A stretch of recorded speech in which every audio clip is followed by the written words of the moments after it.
రాష్ట్రంలో ప్రభుత్వం 40 మంది మున్సిపల్ కమిషనర్లను బదిలీ చేసింది. రేపటిలోగా ఆయా ప్రాంతాల్లో రిపోర్ట్ చేయాలని ఆదేశాలు జారీ చేసింది.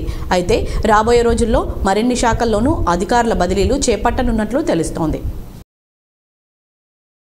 నిర్మల్ జిల్లా బాసరా శ్రీ జ్ఞాన సరస్వతి అమ్మవారి ఆలయంలో అంగరంగ వైభవంగా వసంత పంచమి ఉత్సవాలు ప్రారంభమయ్యాయి. ఆలయ అర్చకులు సరస్వతి మహాలక్ష్మి అమ్మవార్లకు సుప్రభాత సేవ, మంగళ వాయిద్య సేవలతో ఉత్సవాలకు అంకురార్పణ చేశారు. ఎమ్మెల్సీ కల్వకుంట్ల కవితతో బీఆర్ఎస్ పార్టీకి చెందిన జగిత్యాల కౌన్సిలర్లు మంగళవారం హైదరాబాద్లో భేటీ అయ్యారు. వైస్ చైర్మన్పై కౌన్సిలర్లు అవిశ్వాస తీర్మానం పెట్టిన నేపథ్యంలో స్థానిక MLA Sanjay Kumar, MLC L Ramana నేతృత్వంలో కౌన్సిలర్లు ఎమ్మెల్సీ కవితతో కీలక మంతనాలు జరిపారు. జేఈ మెయిన్ సెషన్ 1 పరీక్షా ఫలితాలు విడుదలయ్యాయి. తెలంగాణకు చెందిన విదిత్, సాయి తేజ, అనుష్, దినేష్ రెడ్డిలు 300కు 300 మార్కులు సాధించి 100% పొందారు. వేల్పూర్ మండలంలోని పడగల్ గ్రామంలో జెడ్పీటీసీ నిధుల నుండి మంజూరైన 2 బోరు మోటార్లను జెడ్పీటీసీ భారతి రాకేష్ చంద్ర స్థానిక టీఆర్ఎస్ నాయకులు ప్రారంభించారు.